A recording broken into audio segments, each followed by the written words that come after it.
El pasado 6 de diciembre la oposición venezolana triunfó en las urnas en las elecciones legislativas que se desarrollaron en ese país. El 5 de enero deben asumir sus cargos. Los chavistas han anunciado ya movilizaciones para ese día. ¿Y qué es lo que se viene en esa nación donde al parecer hay quien no termina todavía de concebir la derrota? Es la pregunta inicial para el doctor Alfredo Negrete. Doctor, muy buenos días. Buenos días. El proceso venezolano indiscutiblemente es el más complejo de América Latina porque se está dando una confrontación previa a la propia instalación de la Asamblea Nacional.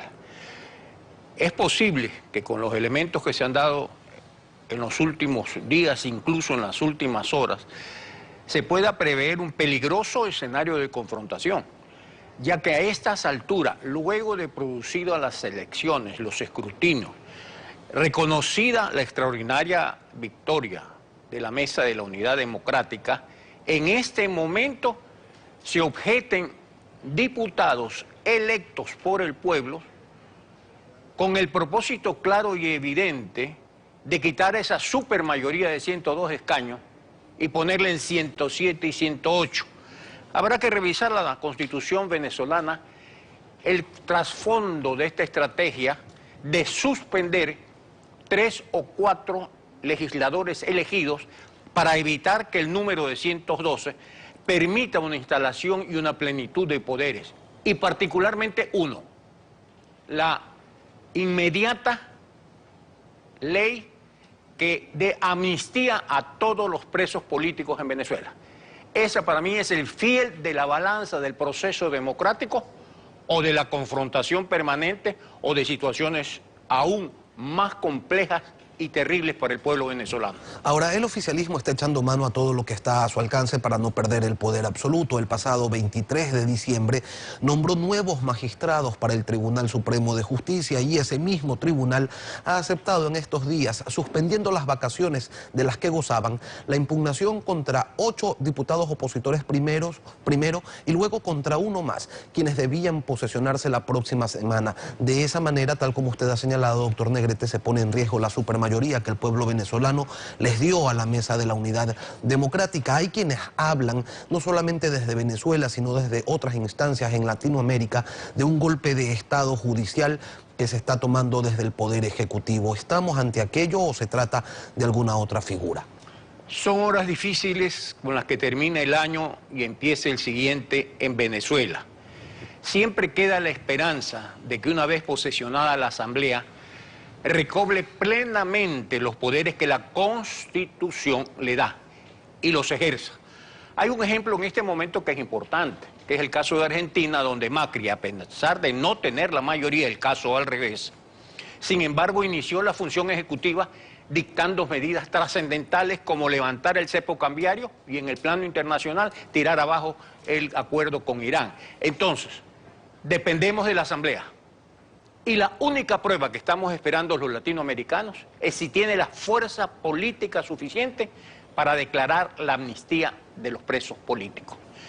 Si se produce eso, estaríamos en un nuevo escenario donde tanto ejecutivo como legislativo, en el marco de la Constitución venezolana, establezcan acuerdos mínimos de funcionalidad para que siga esa sociedad, para que el pueblo alcance un mejor estado de vida y que no entremos a la confrontación permanente y al permanente cruce de insultos y de palabras, que eso no lleva ni en Venezuela ni en ninguna parte a nada. Doctor, pero ¿qué ocurre? ¿Qué pasa? ¿Por qué razón los abanderados del respeto a la voluntad popular y que ganaron elecciones de manera consecutiva durante 17 años en esa nación hoy no terminan de aceptar aquello de lo que antes se vanagloriaban? Y además, esto ocurre en un país donde la oposición está unida. En función de aquello, ¿qué expectativas se pueden tener en oposiciones como la ecuatoriana, que se caracterizan precisamente por lo contrario, por la desunión? Hay una diferencia que es fundamental históricamente. Venezuela tiene una tradición de acuerdos y concertaciones políticas, historias de gran relevancia mundial. Les cito las que más conocemos. El pacto de punto fijo, cuando luego de la caída del dictador militar Marcos Pérez Jiménez, 3 políticos sobresalientes no se dedicaron a competir por la herencia, sino que formaron un acuerdo de gobernabilidad. Era Rafael Caldera, Jóbito Villalba, Rómulo Betancourt. Con ese marco, Venezuela pudo mantener en gran parte una etapa periódica de estabilidad, pero que como todo proceso político decayó, se desgastó y hasta se corrompió. Hoy Venezuela nos está mostrando, y vamos a comprobarlo la próxima semana, este esfuerzo que comenzó en 2006 con Enrique Capriles, que se configuró en 2008 con la Mesa de la Unidad Nacional, que lograron pasos importantísimos dentro del proceso que hay que revisarlo, sobre todo desde el punto de vista ecuatoriano, como pasar de las listas unitarias a la lista única, incluso cómo se va a repartir los escaños y la dirección de la próxima asamblea. En el Ecuador no tenemos esa misma tradición, aunque sí tenemos dos situaciones que es el momento de recordarlas. La primera, 1944 y su culminación con el 28 de mayo de 1944, la formación de la Alianza Democrática Ecuatoriana, y escúcheme que esto es importantísimo, que unió desde conservadores hasta socialistas y comunistas, que esa es una de las virtudes de la concertación. Para que una concertación y un proceso de concertación marche, tienen que sentarse diferentes en igualdad de condiciones, comunistas y conservadores. Y hubo otra situación en el Ecuador que fue muy importante y que se le ha destacado muy poco, y que fue una concertación civil y militar, el plan de retorno. Civiles de nuevas jornadas políticas y militares concibieron un plan de gobernabilidad, de estructuración política, de institucionalidad, que produjo en el Ecuador un periodo de estabilidad a pesar de las inmensas crisis económicas o los fenómenos naturales como Dos Niños, hasta el gobierno del arquitecto Sixto Durán.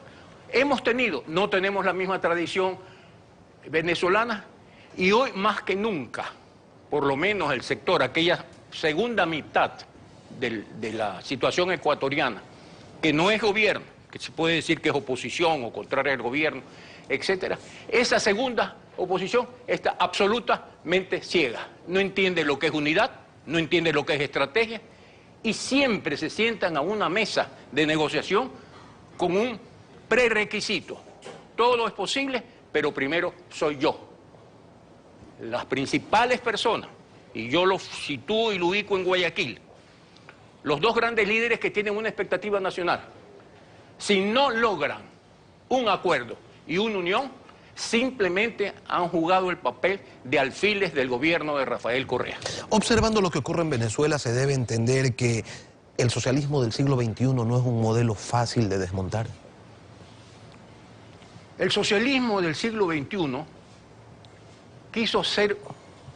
quiso tener una ruta entre la revolución cubana y la socialdemocracia. Quedó en el caudillismo, quedó en el autoritarismo, y no tiene perfiles de ningún modelo.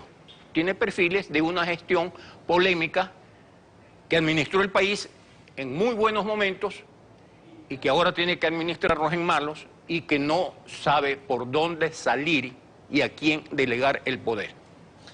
Usted decía hace un momento que si no se ponen de acuerdo, las cabezas estarían jugando como alfiles del gobierno. ¿Ese juego es consciente o es inconsciente? Porque esa es una pregunta que salta también a la vista. Yo quisiera quedarme, aunque pueda pecar de ingenuo, que es inconsciente, y que dentro del inconsciente responde a las categorías, en un caso del capricho y en el otro caso de un ego absolutamente descontrolado y sobredimensionado. Prefiero quedarme en esas categorías simplonas, pero que pueden permitir el diálogo y el debate. Queremos agradecer la presencia del doctor Alfredo Negrete, analista político, director del Centro de Estudios Sociopolíticos de la Universidad de Ecotec. Gracias por acompañarnos esta mañana.